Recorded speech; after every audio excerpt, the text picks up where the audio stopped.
Part 2, Weird Autumn, and welcome to day 5 of Night in the Woods. As things continue to go, well, weird, as the, name would suggest, May keeps getting some weird dreams and all that sort of fun stuff. And she looks like she wants to live as a fire poltergeist. And yes, a whole lot of notes in her notebook, which are fun to look through.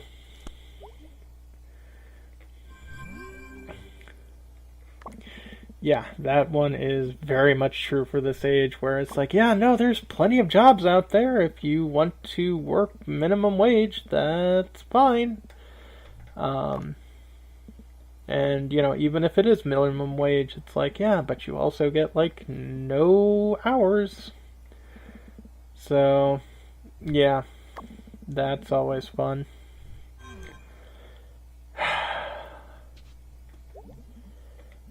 I wish the makers of this would come up with a song for Go Get Dead, Angel Face, even if it is, the most terrible thing out there. It would have been, funny to see that come to life. Yeah. Everything having the internet on it, the Internet of Things, which is, as we're learning, a terrible thing, because, yeah, you should not have secure things have access to the most unsecure network of computers out there at all. Yeah, that's not a good idea at all. And here we get the code for the safe, which doesn't show up until a little bit later.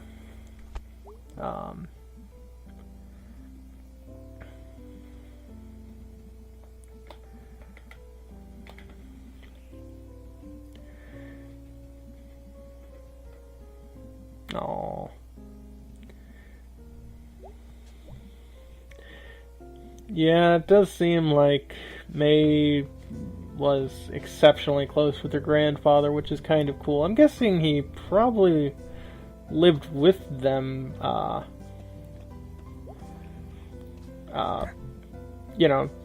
at least May's whole life. It's a large enough house, it probably would be able to support 4 people relatively easily. And yeah. I guess May is not a good drinker, it seems like. But hey, at least she doesn't put blame on other people, even though, she would feel like she would want to.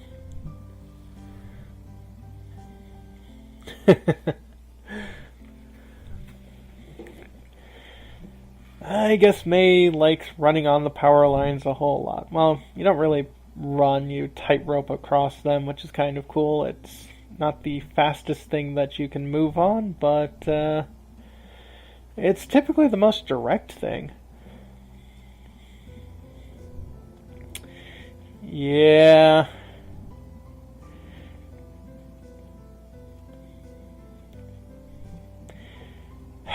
So many warnings from parents.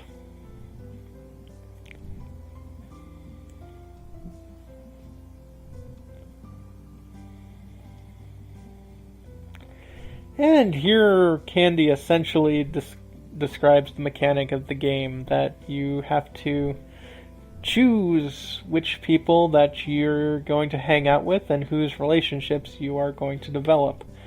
Theoretically, you could split the time between them, but yeah, I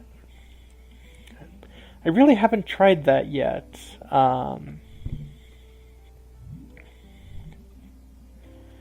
Probably been meaning to, but at the same time, it just feels like, you should probably put your eggs in one basket or the other. And yes, always fun to let Candy describe her book entirely without interrupting. Because you don't want to be an interrupter person. especially when something's talking about something you're passionate about, like reading.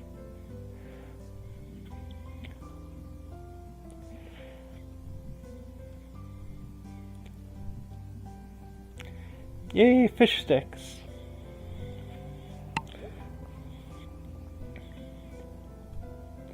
I'll admit that's typically the only kind of fish that I tend to eat is like heavily like fried or whatever. I don't know, never got a lot of taste for fish.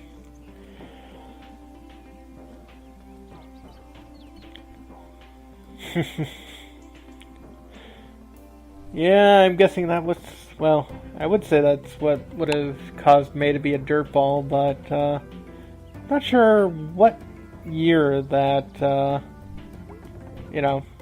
flood came, but it certainly seems to be affecting the town, even to this day.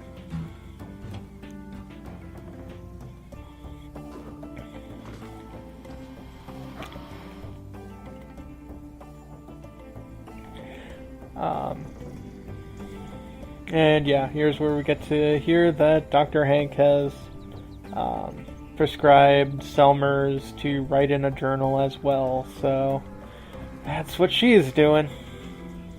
But hey, you know what? She's got rehab and all that kind of stuff. And so poetry is just, something that she can do to release some creativity, which is always good.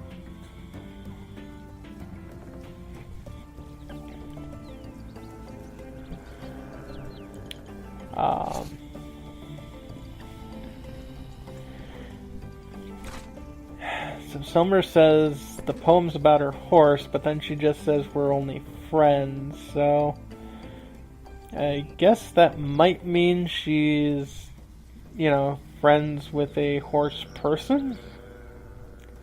I don't think we ever actually see a horse-type person in this game. A lot of bears, a lot of cats, a lot of birds, looks like mostly songbirds, I think. A few alligators. But no horses, at least not yet. And then here we have Mr. Chazakov's mini game, which is hunting for the stars, which is definitely fun. I also love Mr. Chazakov's giggle. It's this, deeply Russian giggle. The bee.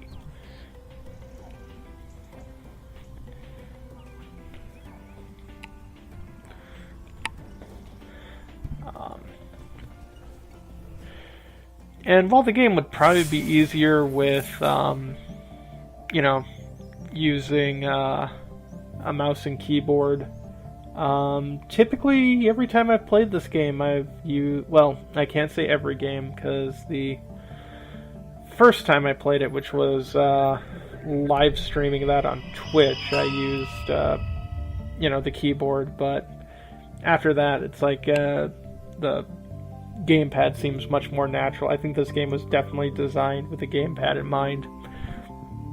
Even though both The Longest Night supplemental games were definitely made with a mouse in mind, because those were not nearly as fun to play with a, gamepad. Which, if anyone's wondering what I'm using, it's a Logitech 310 or whatever. It's the wired Logitech controller that looks like a PS2 controller, and in this case it doesn't have vibration because I usually turn that off. Force feedback was never one of those things that I was particularly,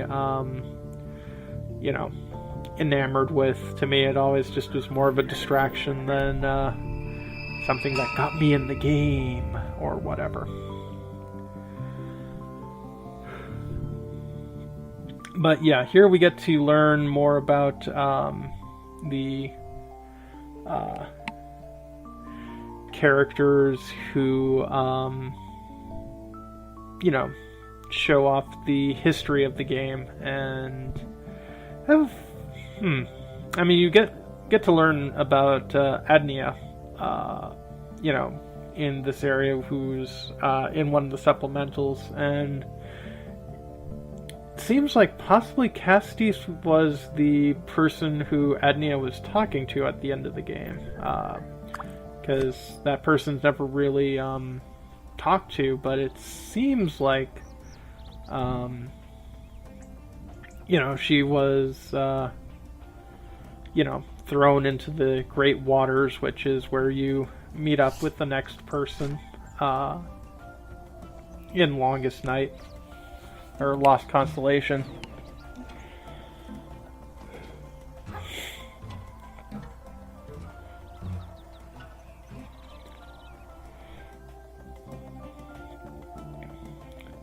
So, read somewhere that they found it fascinating that this game is about walking from right to left rather than from left to right like most video games, and that helps give the sensation that things are wrong because it's not how most platformers go.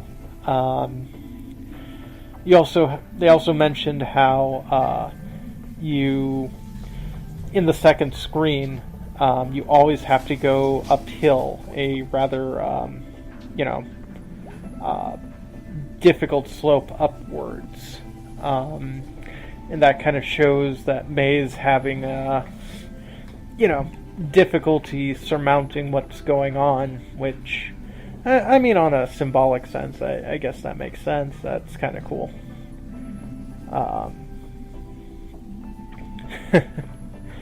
And yes, it seems like May's father's side of the family definitely were people who did not listen much to authority. It seems like the apple does not fall far from the tree at all, because, yeah, May's definitely not much for, you know, people who are authority figures, as we can clearly see.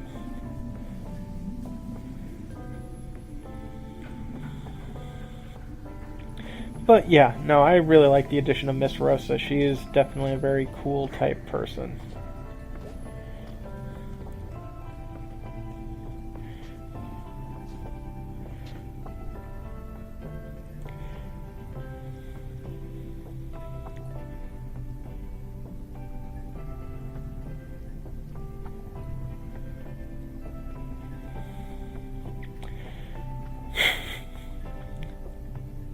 Yeah, so I noticed that Molly is kind of staring mostly at May while she's listening to it, and thus I decided to have May stand right underneath Molly, and yeah, apparently Molly just is more interested in May than, you know, everyone else who's talking about this.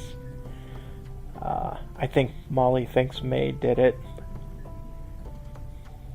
Typically, I'd say she is right, that or Greg, but,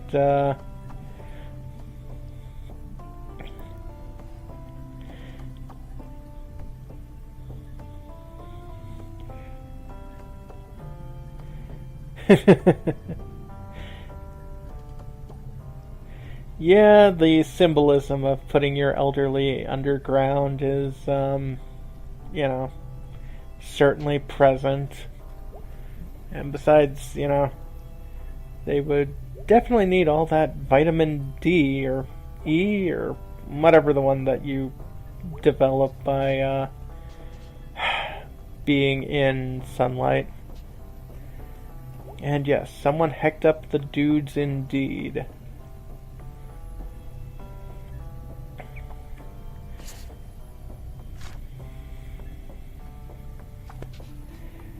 And based off of May's drawing there, I'm guessing she must be a fan of Green Day. Oh,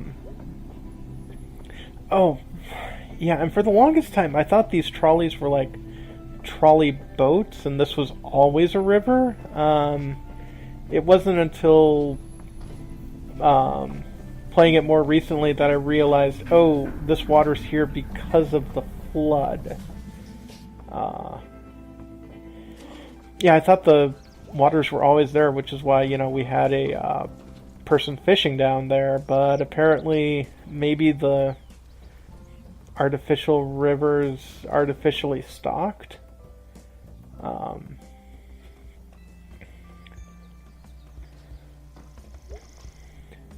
Yeah, usually I try to walk in the church, but at this point I've been playing this too often that I'm just like, I'm done. But yeah, if I would have programmed this, I would have forced May to only walk inside the church, but that might just be me.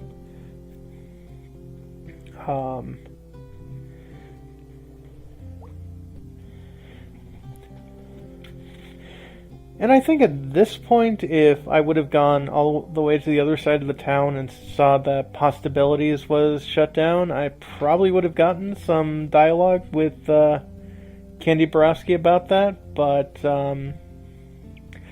I guess maybe not. Because, that's a long way to walk to and then go all the way back over here to, talk about stuff.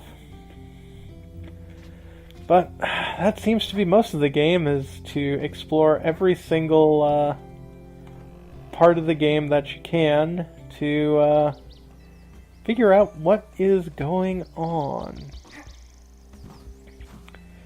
Quick drawing of the fire-breathing Pope Rubello, who didn't really breathe fire, but he did eat people, which is, I guess, important. And at this point we meet Pastor K and Bruce. Bruce, who really does absolutely nothing for the plot, but,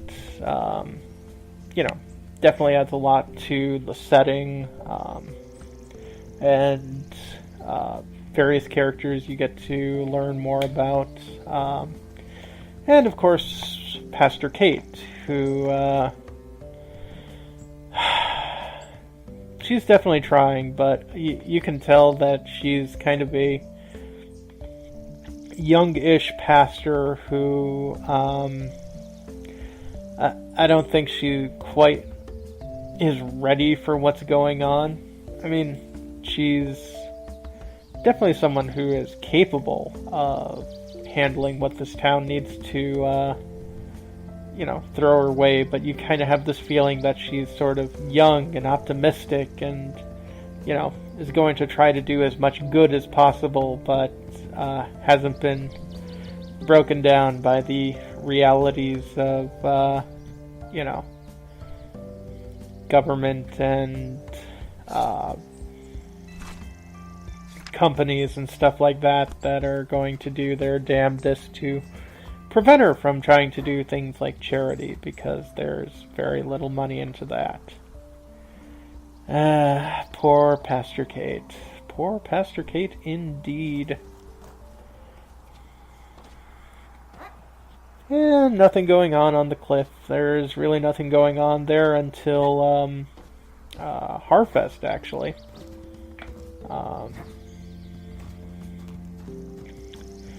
But when things finally do happen there, it'll be interesting, I guess.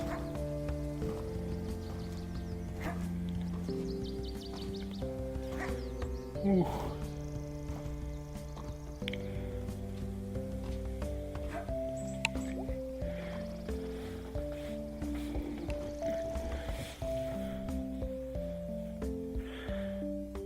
And then finally we've now got access to the rooftops, which, I certainly do like trying to get on, but, man, it takes a lot of time to go through it. You could theoretically speed through this game in about 9 hours, but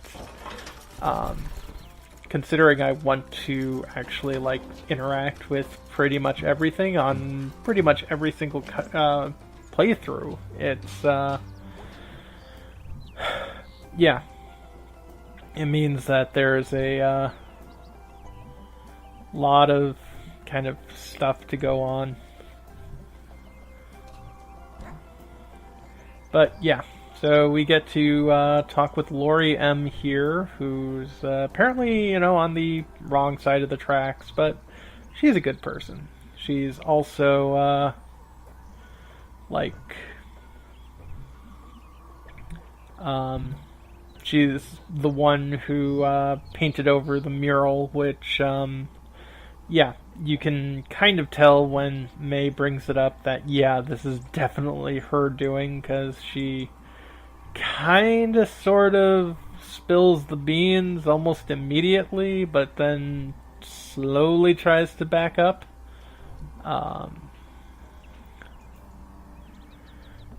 But yeah, no, I totally agree with her sentimentality of things are wrong and people need to open their eyes and see it. I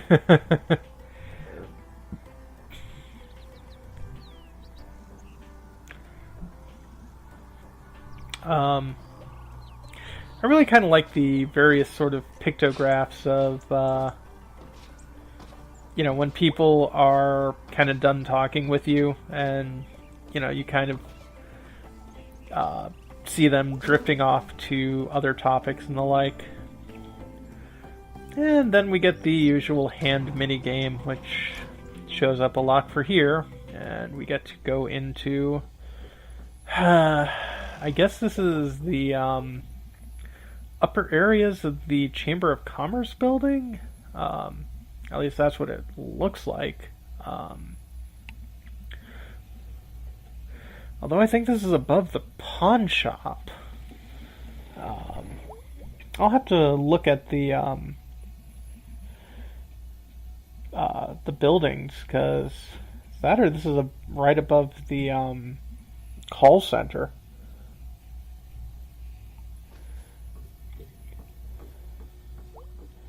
And yes, that is a fire hazard.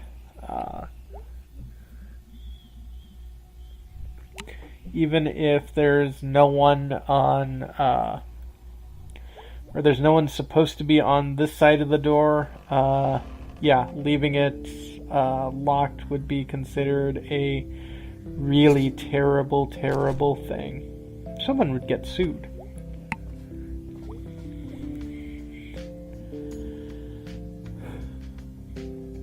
And yes, May gets to relive more of her childhood, which I guess is sort of a big thing about the first half of this game, is sort of waxing nostalgic and all that kind of stuff. But then it turns out all of that stuff is not something you really should be,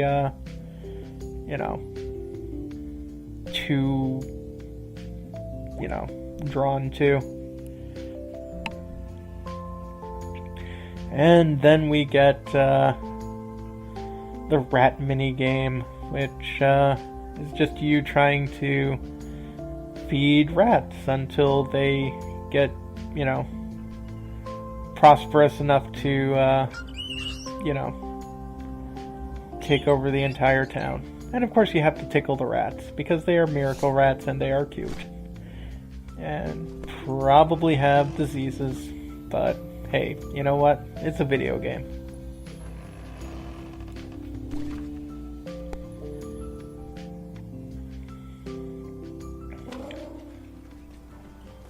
Yep, I guess that's right on top of the call center. Interesting place. And here we get this mini game, which is, of course, the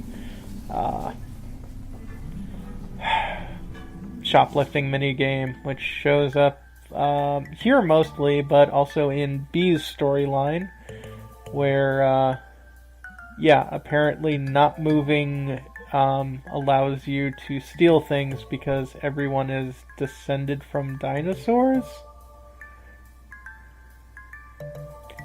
Something like that.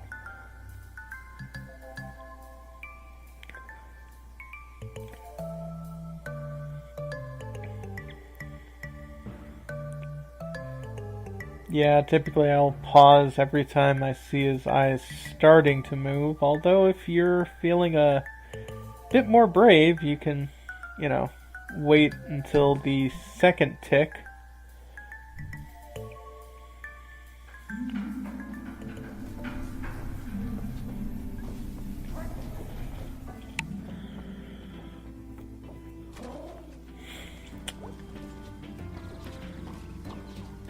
And then we're going to go in towards the other part of this mini game, which is what I mentally call the rat fishing part of the game, where try to grab rats. Also, jump up here so I can have May stare at the sleeping cat, because it's a big pretty kitty. I'm sure I mentioned this in a few other run-throughs, but yeah, people are always sort of complaining about, oh, if there are, like, you know, feral cats and human cats, how does that make sense? As if, like, when, you know, man evolved from apes, that meant all apes were gone.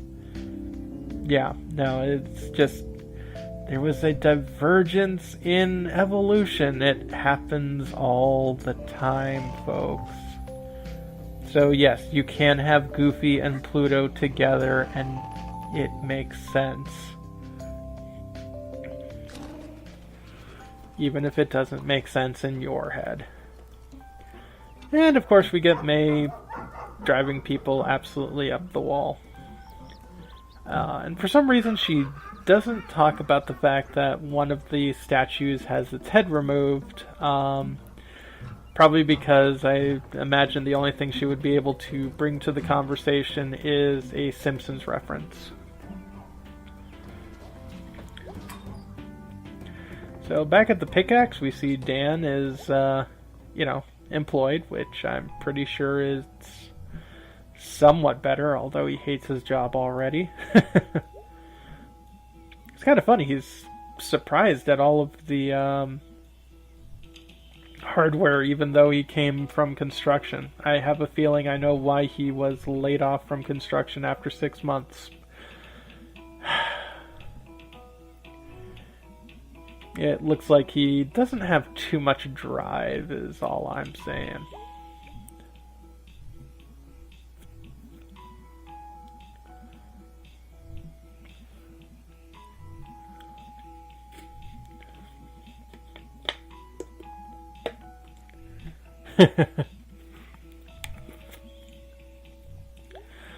B seems absolutely to give no F's about the fact that she does not physically play drums. She's fine in just being a virtual drummer.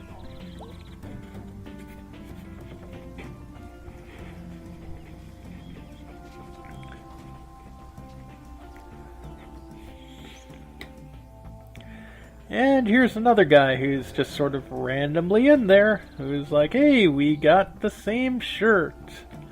Again, I am almost 90% sure that this was a, Kickstarter backer and managed to get, one of the bigger prizes, which is, hey, get your face into the game. And he just is like, okay, snap picture.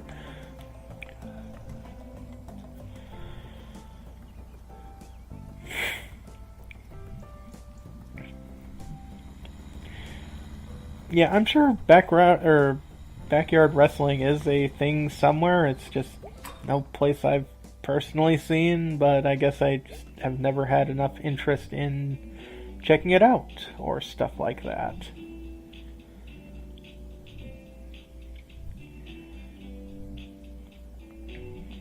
Yeah, apparently according to the creators of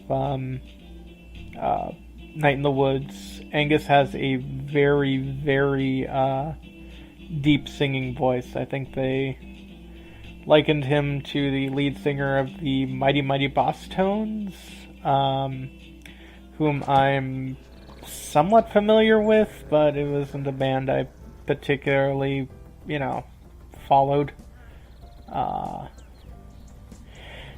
But it seems like the songs that are playing don't quite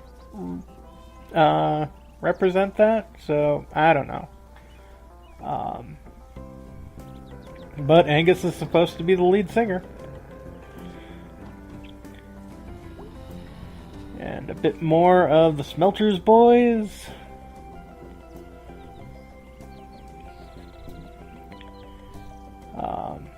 And yeah, you cannot jump past that wall. At least not while germ warfare is there.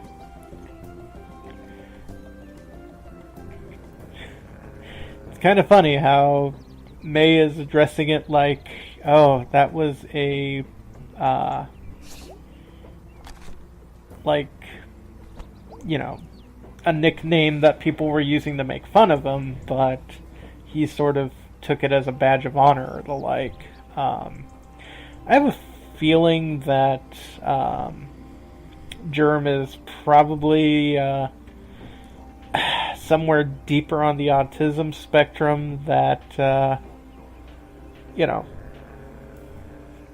would make him socially awkward, because it does feel like he isn't sure how normal human conversation goes.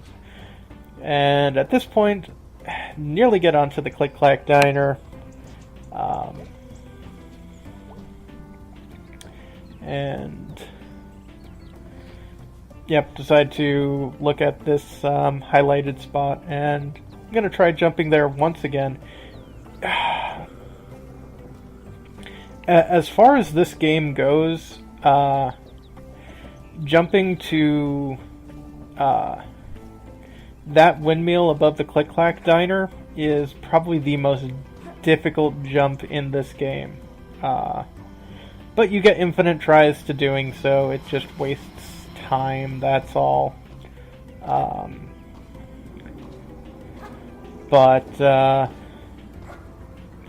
Yeah, sometimes I can do that, like, absolutely pixel perfect the first go, and sometimes, like this time, I keep over or undershooting it. I do like the fact that, yeah, the first time I played this game, they didn't pull the camera out. You were essentially blind jumping towards nothing, hoping that you would hit that one tiny little spot. And here's another thing I rarely did during my normal playthroughs, which is talk to the newspaper guy. Because apparently he talks a lot about what's going on.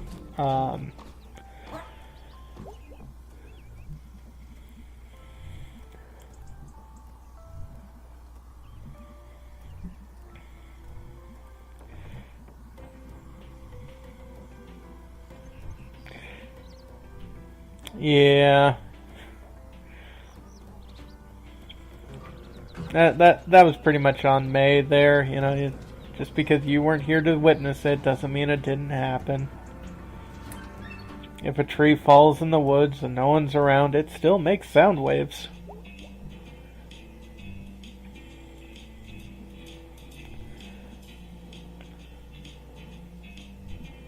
Yeah, I imagine the air around there is not particularly great, but whatever.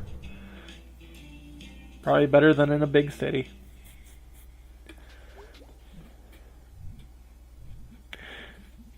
Yeah, that's also another reason why I think Germ's probably on the spectrum is, yeah, he does do a lot of non sequitur, you know, kind of conversations.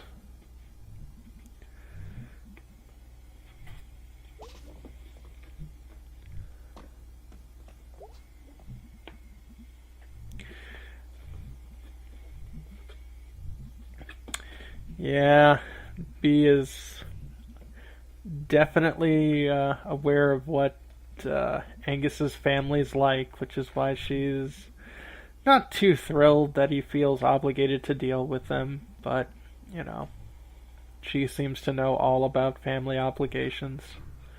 And yeah, I immediately hit a key on accident, so I start on kind of the, you know, wrong foot.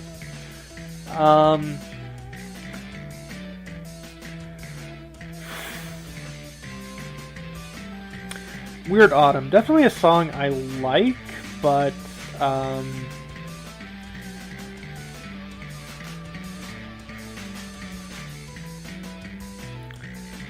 I'm not sure whose motif this is. Casey's motif? I mean, it can certainly show up because Casey isn't here, but, their presence is felt through the entire time, which is, what this song seems to deal with. And while for the most part this game seems to allow stuff that isn't symbolic to not necessarily mean anything, for the most part it seems that, symbolism is symbolism. And here we get May doing her big bass guitar solo, which is kind of funny, and, well, not funny, but fun.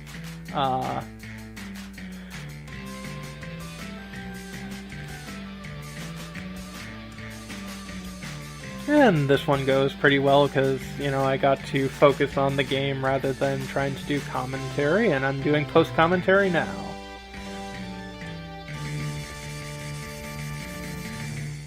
Pretty good indeed. It was okay. Die Anywhere Else and We're Autumn both look fine. That's as good a picture as you can get on those. And I've got a secret weapon for Pumpkinhead Guy. A very secret weapon. I will do this. You aren't the only one with a computer there, B. Hopefully it'll work out. I haven't gotten that far yet.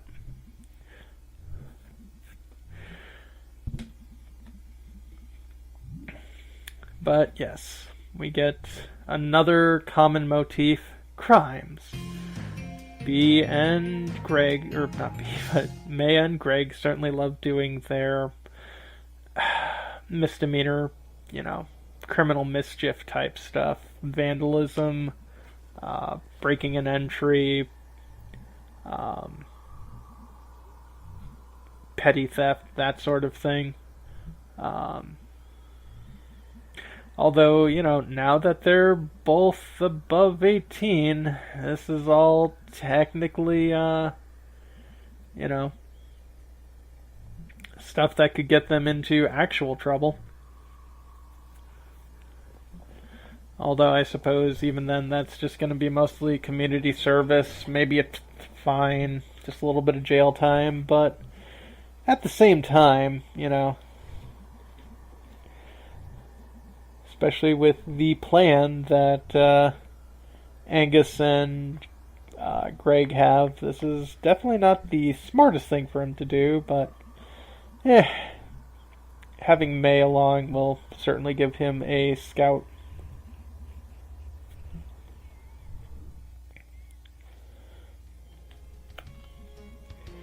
And here we have Steve Scriggins, who apparently is the first character of Night in the Woods who was ever designed. And from Steve Scriggins came everybody else, apparently.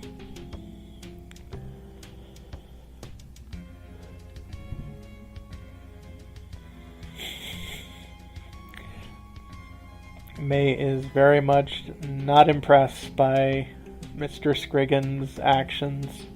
Not that I imagine most people are particularly impressed with Steve Scriggins.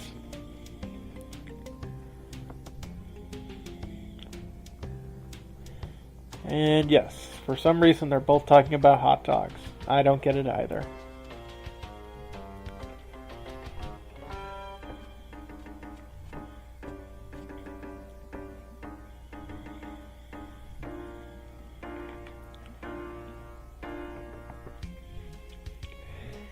Yeah, I could imagine the amount of glue in here would make most people relatively high, considering it's all slowly melting.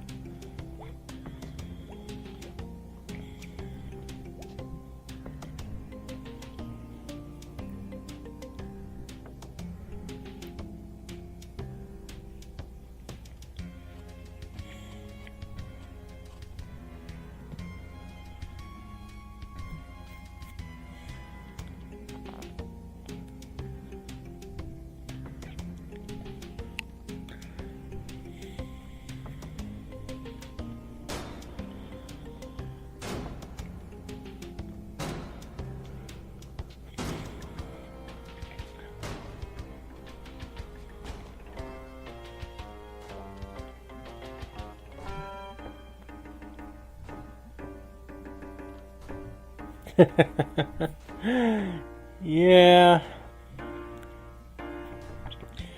May realizes that while she's being proactive and trying to, solve this problems with intelligence rather than brute force, she realized brute force is definitely the more fun option to do.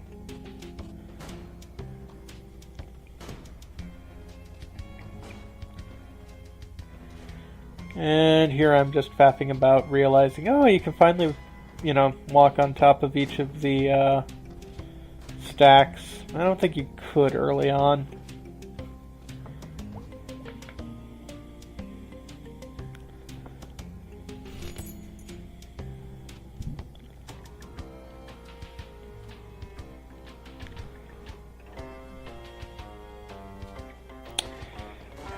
Not exactly sure what he meant by that, although, I mean, unless he's...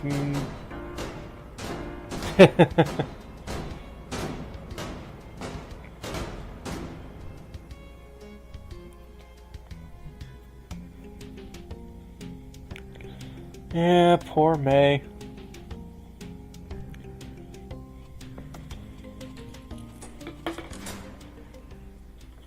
And I should stop playing with a empty styrofoam cup of tea, because I'm in the middle of conversation.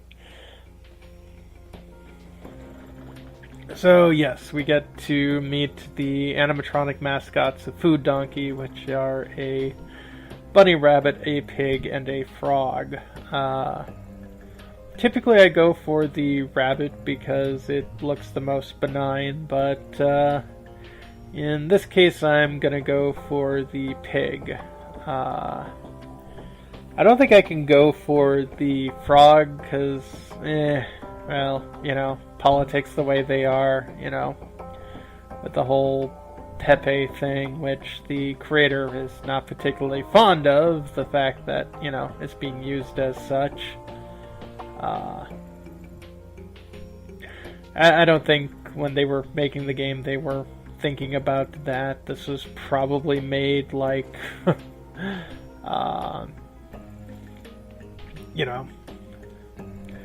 let's see, 2013, 2014, it was probably like 2015 or something by the time, this segment was being done and designed and all that stuff, so they were just like, yeah, whatever. By the time it came around that stuff was going on, it was probably just like, we've already finished with that part of the game, we're not going back. And yes, wonderful line delivery by May there for going legally brain dead. It's one of my favorite lines for May.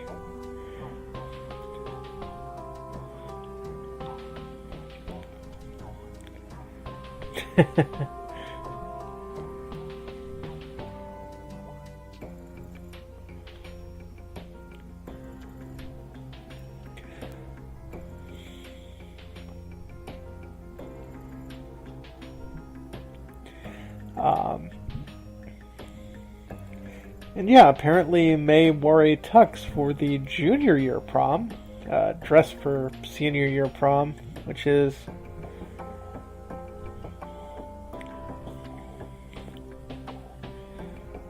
kind of interesting, and the fact that she feels that wearing a dress for senior year prom was a complete mistake, which it's been brought up that the null symbol on May's shirt kind of gives her the representation of being sort of like agendered or the like. I'm not sure if it's that, but she's definitely doesn't seem to be very much into doing much feminine things, which I'm not saying is a good or bad thing. That's just like, yeah, what she is. She's just not much for doing things typically coded as female.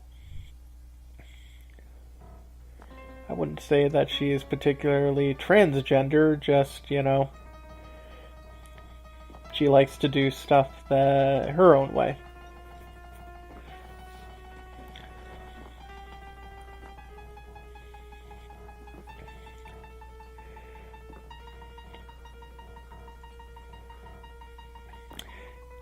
And yeah, this is definitely one of those mini games where you have to, like, hold your controller and stare at what Greg is saying so that you don't mess this up.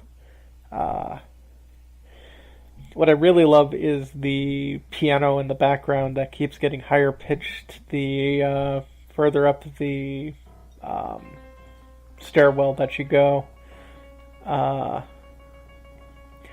know you can fail this and you drop the box all the way down to the nearest landing, of which there are two.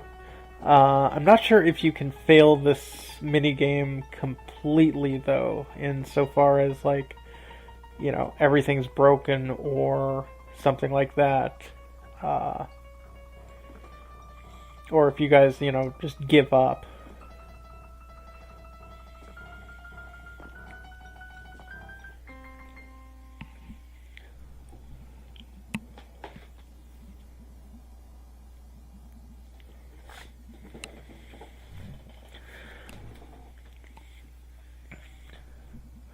And yes,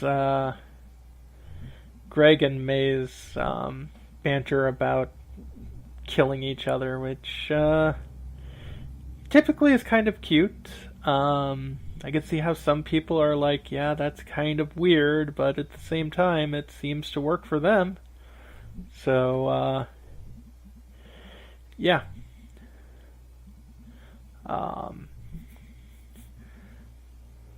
Let's see, what else? Oh, yeah, there's this mini game, which sometimes I do well with, sometimes not. It just feels like you're given a very narrow spot where to hit, but it looks like a very large spot that you're able to hit. Ah, well, I managed to feed him like one of everything. Although we know that Greg's favorite are onion-flavored pierogies.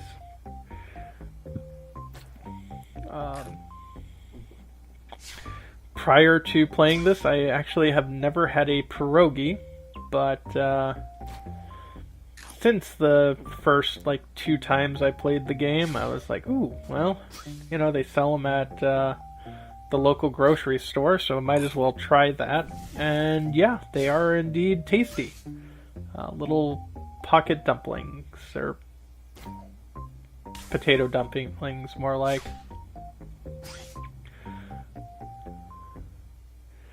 Yeah, that should have just went right in, but whatever. Doesn't help that he keeps on moving his mouth, but I guess that's what makes this an actual game.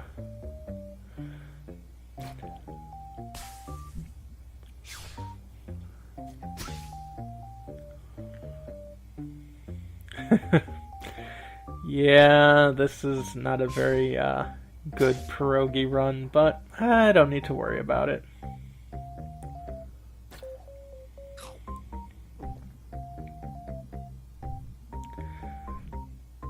Yeah, most of those apparently did. Let's see, 2 onions, 1 regular, and 1 hot one, apparently.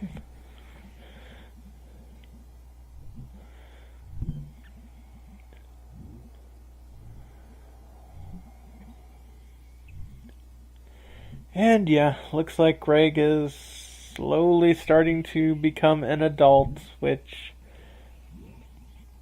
I guess he's not particularly proud of, but at the same time, if it makes Angus happy, it's going to be something he's going to want to do, because that does seem to be what Greg wants.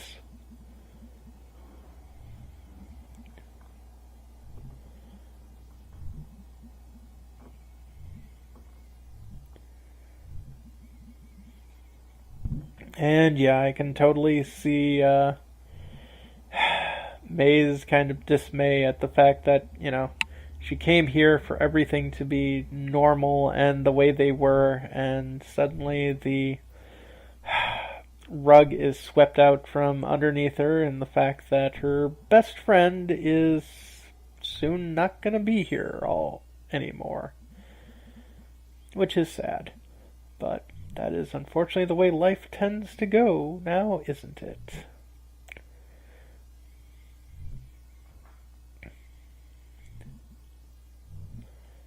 And yeah, there was a pause there because had to step out for a bit, so, had to splice together a bit of footage there.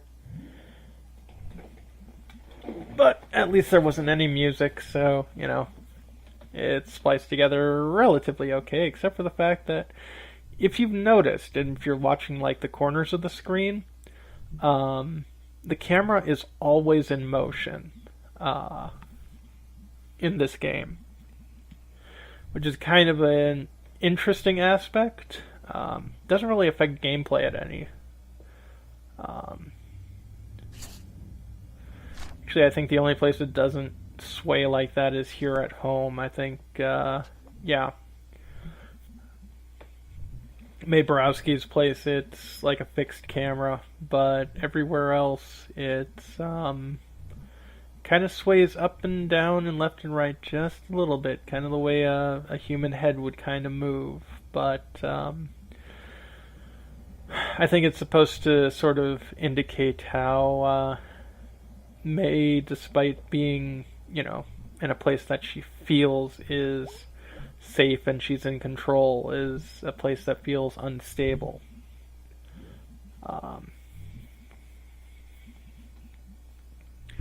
And then, we get to watch more TV with Mae's dad, which is more of the Garbo and Malloy, which I think, like I said last time, seems to be an homage to Conan O'Brien and Andy Richter, because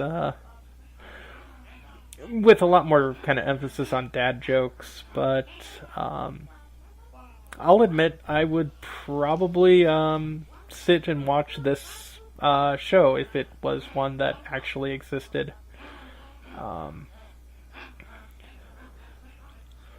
But yeah, one of the fascinating thing about the Garbo and Malloy thing is, while it's being sort of jokey, it's definitely some major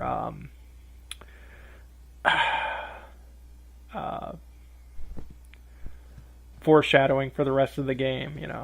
A great, as that said, great terrible thing going on, and up next, Garbo and I join a cult.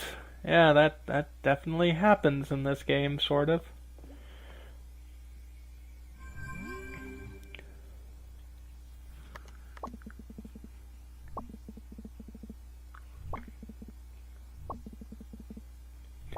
Yes. Talking to people who are getting into shows that you really like, and then wanting to talk about them, but you can't say anything until they finally finished it. I've had to do that with like books and stuff with people, and you're kind of swaying back and forth, going, I want to talk about it, but can't. Well. And it looks like Greg is dead. He is being taken over by the pig bot. Oh well.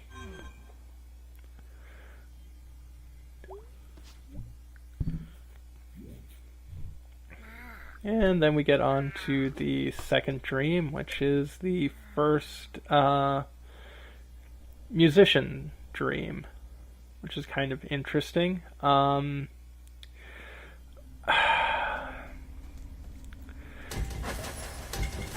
It's like, I like the dream aesthetics, and I like, the fact that there's always these sort of weird dreams going on. Like, I would have preferred it, though, if the dreams were a lot more different. Like, the first dream you have Mae with the bat and the statue of the founder, but then you go through 4 dreams or so where, yeah, it's just looking for these musician dudes, and that just seems to be a bit repetitive.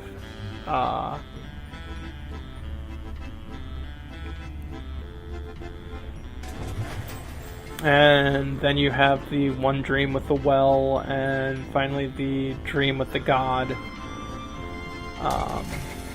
But yeah, I would have kind of preferred a bit more variety in the dreams. But this brings us to the end of this night of Night in the Woods. Have a good one.